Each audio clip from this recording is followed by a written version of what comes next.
이 시간에는 작다라고 하는 주제를 가지고 주의 말씀을 함께 듣도록 하겠습니다. 지금부터 20년 전인 2000년으로 기억합니다. 저희 집 큰아들이 5살 때에 폐렴으로 병원에 입원한 적이 있었습니다. 저희 큰아들이 폐렴으로 병원에 입원한 이유 중에 하나는 저에게 있었습니다. 저희들 자녀들이 어렸을 때에 참으로 병원에 자주 다녔습니다. 대부분의 가정은 그렇죠. 초등학교 4, 5학년 때까지는 늘 병원에 가는 일이 익숙하지 않습니까? 저희 집 자녀들도 어렸을 때 병원에 참으로 많이 갔습니다. 3명이 모두 어렵기 때문에 병원에 갈 일이 더욱더 많았습니다. 그런데 병원에 갈 때 이 주위에서 사람들이 이런 얘기를 해주었습니다. 감기 걸렸을 때에 소아과에 가는 것보다 이비인후과에 가면 더 빨리 낫는다 하는 그런 이야기였습니다. 당시 그 소리가 제 귀에 솔깃했습니다. 어린 자녀들이 병원에 자주 갔는데 빨리 낫는다면 얼마나 좋을까 하는 그 기대감이 있어서 이비인후과라고 하는 말이 귀에 쏙 들어왔습니다. 그래서 자녀들이 감기 걸리면 이비인후과에 갔습니다. 저만 그 소리가 들린 것은 아닌 것 같았습니다. 이비인후과에 갔더니 정말로 늘 사람이 바글바글했습니다. 최소한 10명에서 15명 대기 환자가 있었고 그들의 진료가 끝나야만 저희 집 자녀들이 진료를 받을 수가 있었습니다. 큰아들이 병원에 갔더니 의사가 이야기가 약을 주제주면서 곧 나을 거라 그랬습니다. 근데로 낫지가 않아 또 갔는데 다시 또 약을 주제주는 겁니다. 약을 먹었음에도 불구하고 차도가 있지 아니하고 오히려 더 몸이 안 좋아졌습니다. 좀 이상한 마음이 들어서 다른 병원에 갔더니 의사가 진찰하며 한 이야기가 얘는 지금 폐렴이라는 겁니다. 폐렴이기 때문에 병원에 입원해야 된다는 것입니다. 이비인후과에 갔을 때는 늘 같은 데만 검사했습니다. 말 그대로 귀와 코와 목말을 보았습니다. 폐를 전혀 살피지 않았죠. 이비인후과에서는 늘 그렇습니다. 귀, 코, 입만 봅니다. 목만 봅니다. 결코 폐까지 보지 않습니다. 만약에 당시에 저희 큰아들이 감기 걸렸을 때에 이비인후과 가지 않고 소아과, 내과를 갔다면 폐까지를 충분히 진찰했을 겁니다. 그러하였다면 병원에 입원할 일이 없었겠지요. 그 이후로부터 제가 주위에 있는 사람들, 특히 어린아이들이 감기 걸리면 하는 말이 있습니다. 이비인후과 가지 말고 꼭 소아과 가세요. 소아과에 가면 감기는 빨리 잡을런지 모르겠지만 폐렴은 전혀 모릅니다. 진찰도 하지 않습니다. 그런 이야기를 합니다. 여러분, 병원에 가는 것이 중요하겠죠. 그러나 어느 병원에 가냐 하는 것이 더욱더 중요합니다.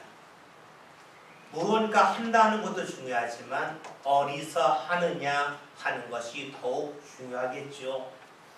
병원에 가는 것만 그렇지 않을 것입니다. 우리의 모든 삶도 역시 그러합니다. 제 아들의 일을 일반해 볼 필요가 있습니다. 병원에 간다. 부모로서 자녀와 열심을 내는 겁니다. 그러나 열심을 내는 것보다 어느 병원에 가느냐, 열심의 방향을 잡는 것이 그 무엇보다 중요합니다. 열심의 방향을 잘못 잡았다면 열심을 낸 것에 대한 좋은 결과를 거둘 수가 없습니다. 많은 열심을 냈다 할지라도 열심의 방향이 잘못되면 마치 해가 좋지 않은데 이비인후과에 열심히 다닌 것과 똑같을 것입니다. 열심도 중요하지만 열심의 방향이 더 중요합니다. 사실 과거에는 열심만 내면 되었습니다. 열심의 방향이 그리 중요하지 않았습니다. 농사를 생각해 볼까요? 불과 50년 전만 해도 우리나라에서는 논농사가 중심이었습니다. 그냥 열심히 논에 가서 농사만 지으면 됩니다. 근데 지금은 그러하지가 않죠. 농사하면 쌀 농사만 있는 것이 아닙니다. 과일도 있습니다. 특용 작물도 있습니다. 그러니까 열심을 낸다 그럴 때에 어느 부분에서 농사를 지으며 열심을 내느냐에 따라서 농사를 통한 수확이 크게 달라질 수밖에 없습니다. 즉 단순했던 시절에는 열심만 내면 됩니다.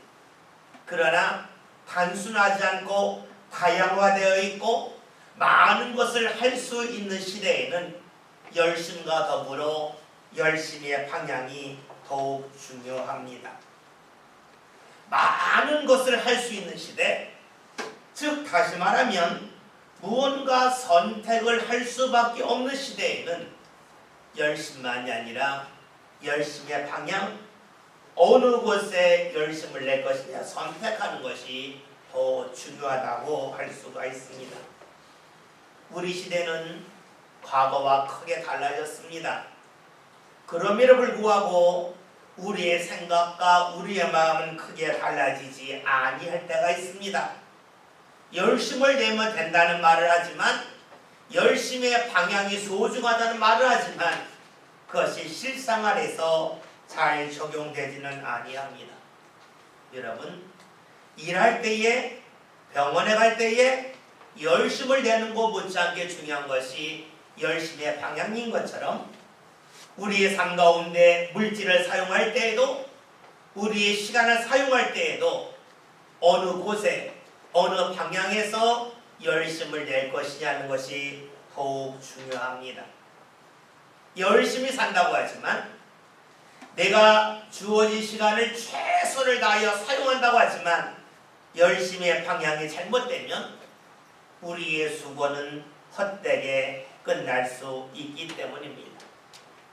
오늘 성경에서는 우리의 삶 가운데 열심의 방향의 소중함을 우리에게 증언해주고 있습니다. 오늘 26절에는 말씀을 제가 읽겠습니다. 말씀을 보면 그러므로 나는 다름질하기를 향방 없는 것 같이 아니하고 싸우기를 허웅을 친 것 같이 아니하며. 말씀이 뭡니까? 다름박질 한다는 겁니다. 달리게 한다는 것이죠. 그럴 때에 향방 없이 하지 않는다. 방향을 잃지 않는다라고 고백합니다. 오늘 말씀 그 앞에 있는 말씀은 운동장에서 달리기 하는 것에 관한 말씀이 나와 있습니다. 즉 육상 선수들이 나와 있죠. 많은 학자들이 이 말씀을 보면서 이것은 고대 마라톤 경기였을 거라고 추측을 합니다. 바울이 운동장에서 이제 마라톤을 출발하는 선수를 본 겁니다. 그러면서 생각한 겁니다. 이렇게 달리기 하는 선수들이 열심히 달리지만 열심히 달린다고 모든 것이 다 끝나는 것은 아니지 않겠는가. 열심히 달리고 빨리 달리는 것도 중요하지만 맨 마지막 결승점을 향하여 뛰어야지. 방향을 잘못 잡고 뛴다면 빨리 달렸다 할지라도 열심히 달렸다 할지라도 사람들이 주목하지도 않고 인정하지도 아니한다는 것을 생각하고 있습니다. 여러분 그렇습니다. 달리기 하는 선수들이 빠르게 뛰는 것도 필요합니다. 열심히 뛰는 것도 필요합니다. 그러나 더욱더 중요한 것은 결승점을 향하여 달려가야 한다는 것입니다.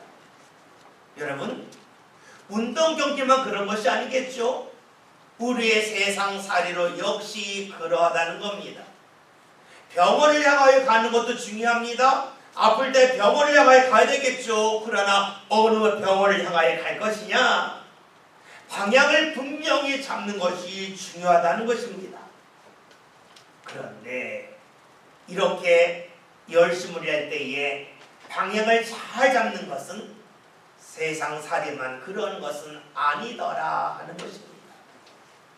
하나님을 믿는 그 신앙에서도 열심만 중요한 것이 아니라 열심의 방향, 열심의 목표점을 잃지 말아야 함을 말씀해주고 있습니다. 여러분,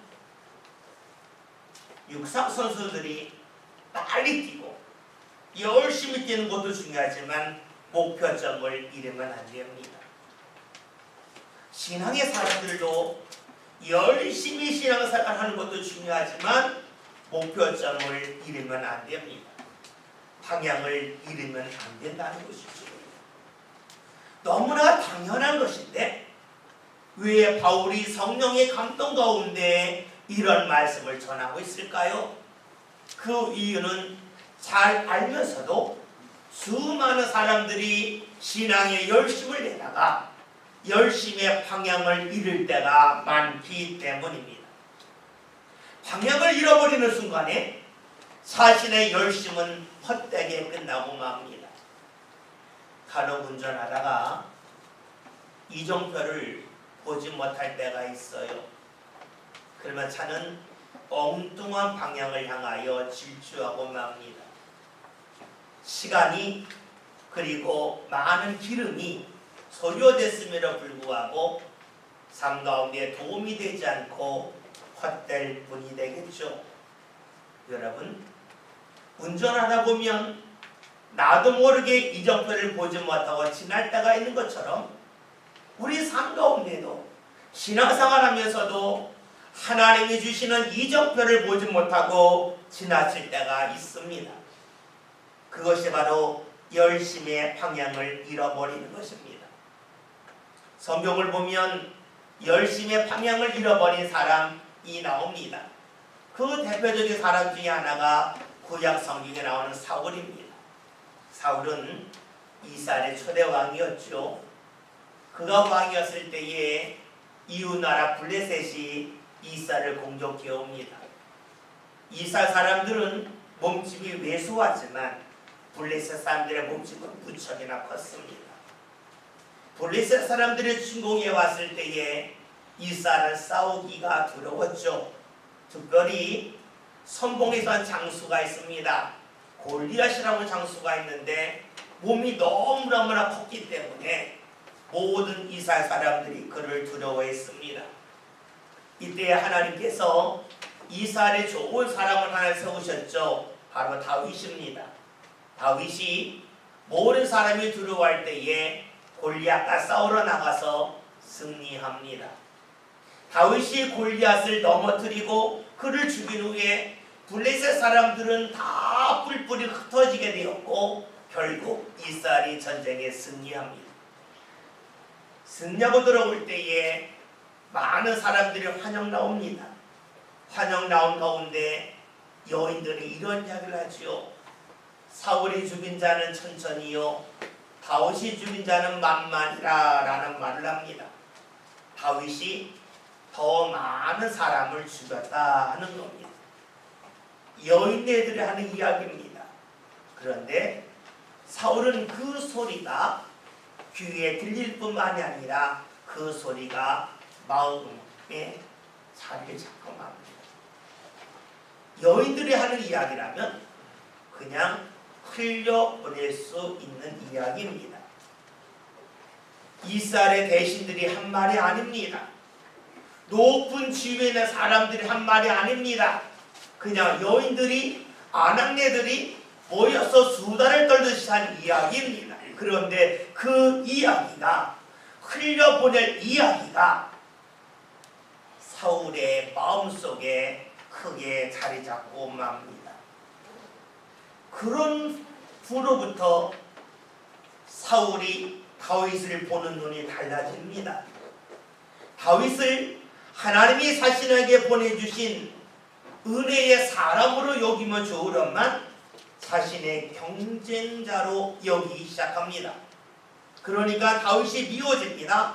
다윗을 죽이고자 합니다. 그 이유가 어디 있습니까? 흘려보낼 소리인데 흘려보내지 않았다는 데 있습니다. 여인들이 하는 말, 그냥 흘려보내는 것이 당연한 것인데 흘려보낼 것을 붙잡았기 때문에 사울의 마음이 달라집니다. 사울이 보는 눈이 달라집니다. 그의 삶까지도 달라지고 말았습니다. 여러분, 왜 사울이 여인들의 이야기를 그냥 흘려보내지 않고 마음속에 담아두었을까요? 그 이유는 사울이 사람들의 소리에 예민했기 때문입니다. 자신이 왕의 자리에 있는 것은 사람들의 자신을 인정해 주어야만 한다는 겁니다. 모든 사람들이 자신을 좋아해야만 자신이 왕위를 지킬 수 있을 거라고 하는 생각이 있었습니다. 만약에 사울의 마음속에서 그의 삶을 지키는 것은 사람이 아니라 하나님이었다고 하는 것이 자리 잡았다면 어떠했을까요? 여인들의 말을 흘려보냈을 겁니다. 하나님이 자리를 잡고 있으면 사람의 말을 흘려보낼 수 있습니다. 그러나 하나님이 자리 잡지 아니하고 사람이 자리를 잡고 있으면 사람의 소리를 그냥 흘려보내기가 어렵습니다. 하나님이 자리 잡지 않았다는 것은 사울의 믿음이 옅어졌음을 말합니다. 사울의 믿음이 시간이 지날수록 흐려졌다는 것이 되겠죠. 여러분, 그렇습니다. 뭐든지 시간이 지나면 흐려집니다. 그리스에 가면 산토리니라고 하는 섬이 있습니다. 그 섬은 아주 파란 지중해 바다 한가운데 있는 아주 자그마한 섬이지만 그 섬에 있는 모든 건물에는 하얀색으로 칠이 되어져 있습니다. 그래서 굉장히 아름답게 보입니다. 그런데 이 산토리니 섬이 하얀색 벽이 계속해서 하얀색으로 남는 것은 그 섬에서 매년 칠을 하기 때문입니다. 매년 하얀색으로 새롭게 페인트 칠을 합니다. 그러니까 하얀색이 바래지지 않습니다. 늘 깨끗하고 산뜻한 하얀색으로 남아 있습니다. 여러분, 우리의 믿음도 그러하지 않겠습니까? 우리가 주님을 찾는다고 하는 것은 우리 마음에, 우리 삶 가운데 신앙의 질을 새롭게 하는 겁니다. 만약에 우리가 주님을 찾지 않으면 어떻게 될까요? 새롭게 칠을 하지 않겠죠? 그러면 시간이 지나면 지날수록 믿음의 색이 옅어질 수밖에 없습니다. 여러분, 사울이 왜 여인들의 소리가 크게 들렸을까요? 흘려보낼 소리를 흘려보내지 않았을까요? 그것은 하나님이 그의 삶 가운데 자리 잡지 못했기 때문입니다. 하나님에 대한 믿음이 흐려졌기 때문입니다. 하나님을 만나면서 믿음의 칠을 새롭게 하지 않았기에 믿음이 옅어졌고, 믿음이 옅어지면서 사람들의 소리가 그의 마음속에 크게 들릴 수밖에 없었습니다. 여러분, 이렇게 사람의 소리가 크게 들리는 순간에 사울은 다윗을 짐스럽게 여깁니다. 하나님이 은혜로 만나게 해주신 다윗이 감사의 수단과 방법이 되지 아니하였고 오히려 원망의 수단과 방법이 되었습니다. 그 이유는 그의 마음속에 하나님이 자리 잡지 못했기 때문입니다. 하나님이 자리 잡지 않으면 은혜의 이유가 원망의 이유로 뒤바뀌고 맙니다. 여러분, 그렇다면 사울에게만 그런 일이 있을까요? 사울이 전쟁을 마치고 돌아올 때에 여인의 소리를 듣지 않았습니까? 그러하다면 오늘 우리들 삶 가운데는 그러한 여인네들의 소리가 들리지 않을까요? 우리 삶 가운데 수많은 소리가 들립니다. 그 소리 중에는 흘려보낼 소리가 있습니다. 붙잡을 소리가 있습니다. 그러나 많은 이들이 흘려보낼 소리를 붙잡을 때가 있습니다. 붙잡아낼 소리는 붙잡지 못하고 흘려보낼 소리를 붙잡고 만다는 것이지요. 오늘 우리 시대는 코로나 시대입니다. 여러 가지 어려움이 있습니다.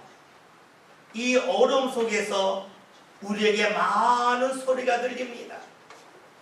건강에 대한 소리, 또 사람을 만날 때 조심해야 되는 소리, 많은 소리가 들립니다.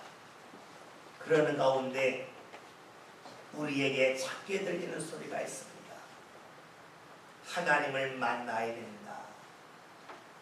하나님께 예배해야 된다 하는 소리가 작게 들립니다.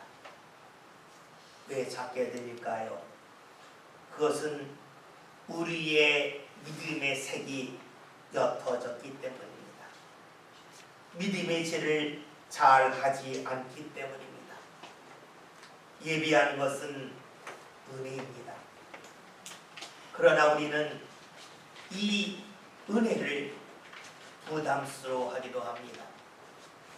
하나님께서 사울에게 다윗을 만나게 하신 것은 은혜였지만 믿음의 색이 옅어지는 가운데 사울이 다윗을 보면서 부담스러워했던 것처럼 오늘 우리들도 하나님을 만나는 것이 은혜임에도 불구하고 이들 부담스러워할 때가 있습니다. 많은 이들이 질문합니다. 예비하면 뭐가 달라집니까? 라는 질문을 합니다. 하나님께 예비하고 나면 내 수입이 많아집니까? 내 건강이 좋아집니까? 눈에 보는 변화가 없건만 왜 굳이 예배를 해야 되느냐고 많은 분들이 질문을 합니다. 그런 질문을 할 때에 우리는 할 말이 없죠. 왜냐하면 내가 예배했다고 해서 수입이 느는 것도 아니고 내가 예배했다고 해서 건강이 좋아지는 것도 아님을 우리는 너무나 잘 알고 있기 때문입니다. 그런데 우리가 있는 것이 있습니다. 하나님이 하시는 일은 사람의 방법을 뛰어넘는다는 것입니다. 제가 좋아하는 말씀 중에 이사야 45장 15절에 있는 말씀이 있습니다. 말씀이 이러합니다. 구원자 이스라엘 하나님이요 진실로 주는 스스로 숨어 계시는 하나님이시니이다. 하나님이 숨어 계시다는 겁니다.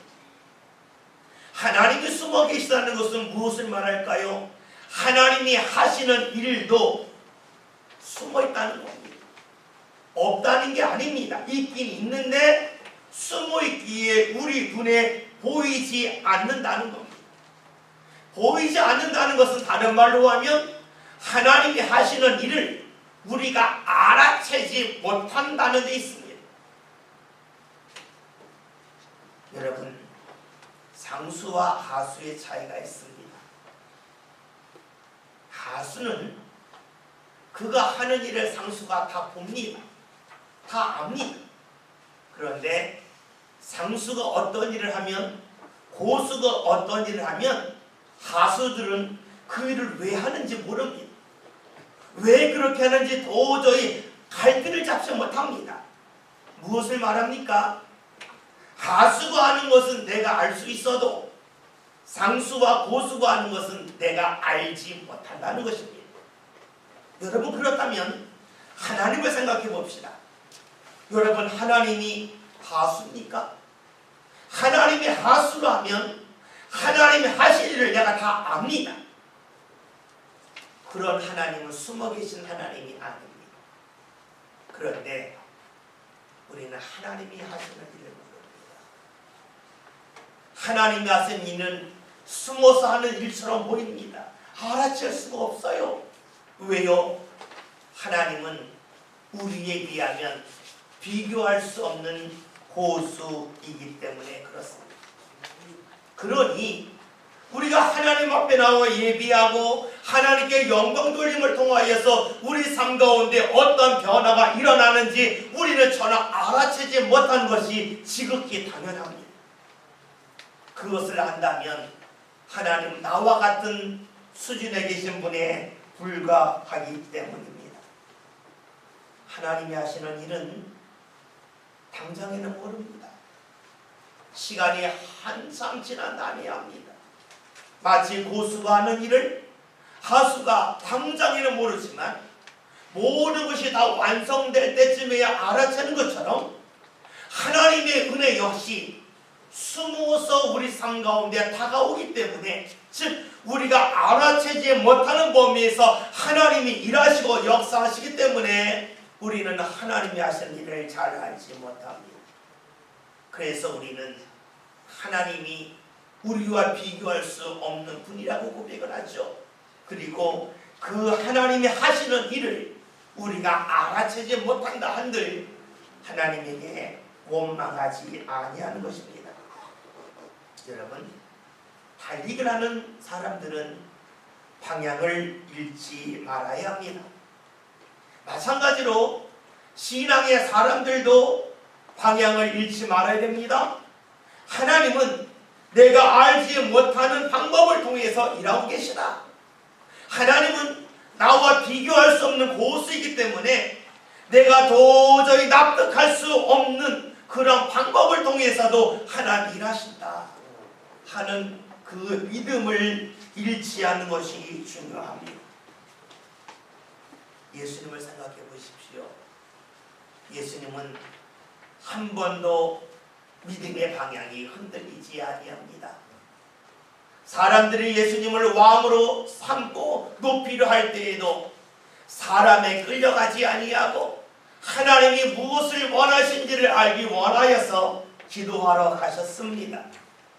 사람들이 예수를 비난하고 예수를 힘들게 할 때도 그것 때문에 주저주저하지 않았고 하나님 앞에 기도하면서 하나님이 원하시는 방향을 향하여 발걸음을 옮겨가셨습니다. 무엇을 말할까요? 하나님을 향한 믿음의 방향을 잃지 아니할 때에 하나님께서 예수를 통하여 놀라운 역사를 모든 인류에게 베풀어 주셨듯이 우리가 믿음의 방향을 잃지 아니하고 나아갈 때에 하나님은 우리 삶 가운데 내가 어느 자리에 있든지 간에 하나님의 은혜 역사가 중단되지 아니함을 우리는 말씀을 통하여 볼 수가 있습니다. 여러분, 그러면 우리가 신앙의 방향을 잃지 않기 위하여 우리에게 필요한 것이 무엇일까요? 오늘 바울은 이렇게 고백을 하죠. 27절에 있는 말씀을 제가 읽겠습니다. 내가 내 몸을 저 복종하게 함은 내가 남에게 전파하기에 자신이 도리어 버림을 당할까 두려워함이로다. 아멘. 방향을 잃지 말아야 되는데 그 방법이 무엇인가? 바울은 고백을 합니다. 내가 내 몸을 치는 거다 라고 말합니다. 내 몸을 친다고 하는 것은 자신의 육신을 때린다는 그런 것이 아닙니다. 자신의 육신을 때려서라도 자신이 주를 향하여 가는 그 방향을 놓지 않으면 좋으련만 그런 일은 없겠죠. 그렇다면 자신의 몸을 친다는 것은 무엇을 말할까요? 그것은 자신도 모르게 자기 안에서 올라오는 욕망이 있다는 겁니다. 그 욕망을 잘라내야만 방향을 잃지 아니한다는 것입니다. 하나님을 믿는 사람들에게 알게 모르게 자꾸만 올라오는 것이 있습니다. 그것이 무엇이냐면 자신의 신앙의 일을 통해서 하나님이 어떻게 역사하시는지 자꾸만 확인하고자 하는 마음이 있습니다. 하나님께서 내가 한 것을 받으셨는가? 내가 이만큼 헌신했으니 하나님 내 삶 가운데 뭔가 안 주시는가? 자꾸만 확인하고 싶은 욕망이 있습니다. 바울도 역시 그랬죠. 바울이 예수님을 전합니다. 열심을 전하면서 어떤 마음이 있을까요? 내가 예수 전했는데 얼마나 사람들의 믿음이 자랄까? 얼마나 교회가 성장할까? 자꾸만 눈으로 확인하고 싶은 마음이 듭니다. 마치 오늘 우리들이 열심히 신앙생활하면서 내가 기도했는데 내가 하는 일이 좀 더 잘 되지 않을까? 내가 하나님 앞에 헌신했으니 내 자녀의 앞길이 크게 열리지 않을까? 그게 언제 나타날까? 자꾸 그런 보고자 하는 기대가 생깁니다. 바울은 이미 이런 고백을 했습니다. 자신은 심었고 아볼로는 물을 주었고 하나님이 자라나게 하신다.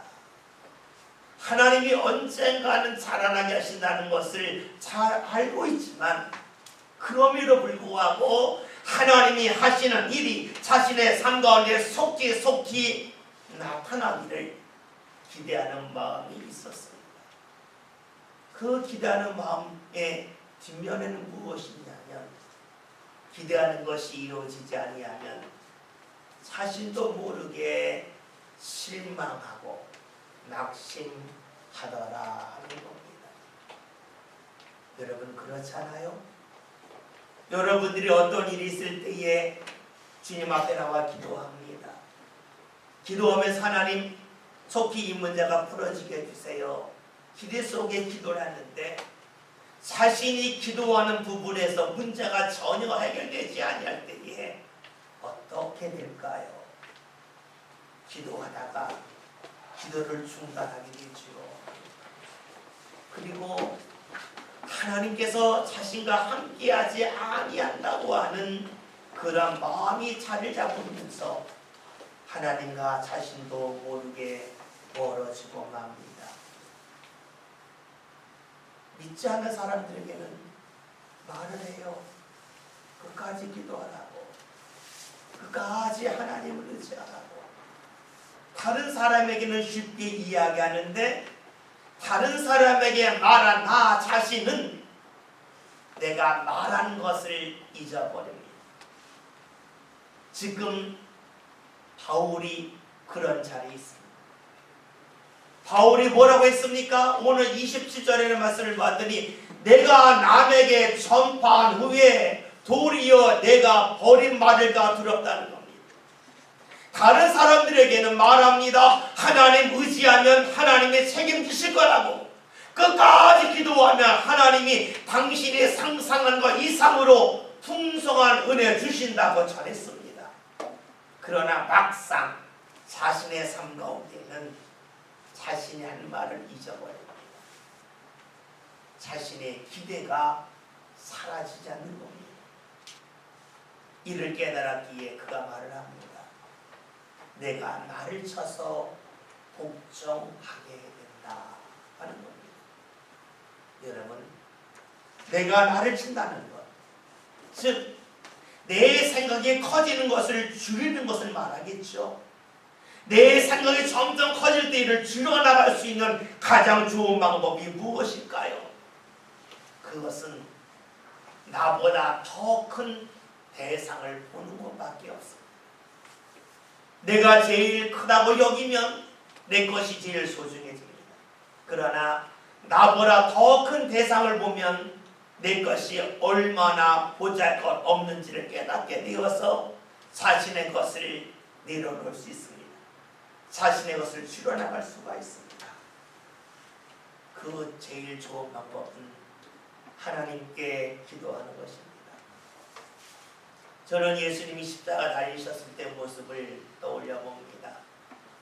예수님이 십자가 달리셨을 때에 가시관을 쓰셨죠. 창에 찔렸죠. 수많은 사람들이 조롱을 하죠. 그럼에도 불구하고 어떠한 이적도 나타나지 않습니다. 예수님께서 십자가 달리셨을 때에 하나님에게 이렇게 외치죠. 엘리 엘리 라마 사박다니, 나의 하나님 어찌하여 나를 버리셨습니까? 예수님이 철저하게 버림받은 것처럼 느껴졌습니다. 하나님께서 예수님을 포기한 것처럼 느껴졌습니다. 그러나 예수님은 거기서 멈추지 않았습니다. 계속해서 하나님을 바라보았습니다. 그러는 가운데 예수님의 기도가 바뀌지요. 맨 마지막 기도가 뭡니까? 나의 아버지, 내 영혼을 받아주세요 라고 하는 기도입니다. 무엇을 말할까요? 버림받은 것 같은 그 자리에서 예수님은 하나님을 바라보는 것을 멈추지 아니하셨습니다. 계속해서 하나님을 바라보고 기도했습니다. 그러는 가운데 하나님이 자신을 받으심을 확신하지요. 그리고 하나님의 품에 안긴다고 하는 확고한 믿음이 조금도 흔들리지 않습니다. 하나님 앞에 기도하는 가운데 하나님을 향하여 가졌던 자그마한 원망, 자신의 들을 내세웠던 그 모든 것을 잘라낼 수가 있었습니다. 여러분, 그렇습니다. 우리의 삶 가운데 우리의 기대한 것들이 이루어지지 아니할 수가 있습니다. 나도 모르게 하나님을 향하는 원망이 나올 수가 있습니다. 그러나 하나님을 계속해서 바라볼 때에 나의 원망을 내려놓을 수 있습니다. 나의 주장을 꺾을 수가 있습니다. 내 주장을 더 이상 앞세우지 아니하게 됩니다. 바울도 사람들 앞에서는 하나님이 함께 하신다고, 하나님을 믿으라고 담대하게 주장했지만 홀로 있을 때는 그것이 잘 되지 않았습니다. 그러기에 그는 내가 나를 쳐야 된다, 내가 나를 쳐야 된다, 내가 나를 치기 위하여 예수님이 그리하셨듯이 하나님 앞에 서야 된다고 하는 그 믿음 속에 오늘 말씀을 전하고 있습니다. 여러분, 우리가 다른 사람 앞에서 믿음의 고백을 많이 할 수 있지만 그 고백이 나를 향한 고백이 될 때에는 결코 녹록지 않습니다. 다른 사람에게 주를 의지하라고 말을 할 수 있지만 막상 내가 어려움에 빠지면 내가 주를 의지하는 것이 결코 쉽지 않습니다. 왜냐하면 내 안에서 무언가 자꾸 올라오기 때문이죠. 내가 기대하는 것, 내가 소망하는 것 자꾸 올라오면서 하나님에 대하여 잊어질 때가 있습니다. 나를 치러야 됩니다. 그 방법은 하나님 앞에 계속해서 기도하는 일밖에 없습니다. 오늘 말씀 제목이 자타입니다. 자타라고 하는 제목을 잡은 이유는 스스로 자자에다가 때릴 타자입니다. 나 스스로를 쳐야 된다는 겁니다. 내 욕망을 쳐야 된다는 겁니다. 주님 앞에 기도하면서 나의 욕망을, 내 몸에 자꾸만 올라오는 나의 간절한 욕망을 잘라내야만 된다는 것이 되겠죠. 그렇게 함을 통해서 나를 작게 해야 됩니다. 나를 작게 할 때 비로소 우리는 믿음의 방향을 놓치지 아니할 수 있습니다. 그리고 믿음의 길을 걸어가는 가운데 우리는 발견할 수가 있습니다. 하나님이 숨어 계셨구나. 내가 모르는 자리에서 하나님이 은혜를 예비해 놓으셨구나. 하나님은 나와 비교할 수 없는 대단한 고수시구나 하는 그 고백이 우리 삶 가운데 나올 것입니다. 여러분, 믿음의 방향을 잃지 않기 위해서 나 자신을 쳐냅시다. 나 자신을 쳐낼 수 있는 방법은 나보다 크신 하나님 앞에 서는 길밖에 없습니다. 주님 앞에 섭시다. 주님 앞에 기도합시다. 그를 통하여 나를 찾게 하는 가운데 하나님께서 숨어서 역사하시며 내가 알지 못하는 자리에서 베풀어 놓으시고 준비해 놓으신 그 은혜 자리에 저와 여러분이 함께 이룰 수 있기를 주의 이름으로 기원드립니다. 기도합니다.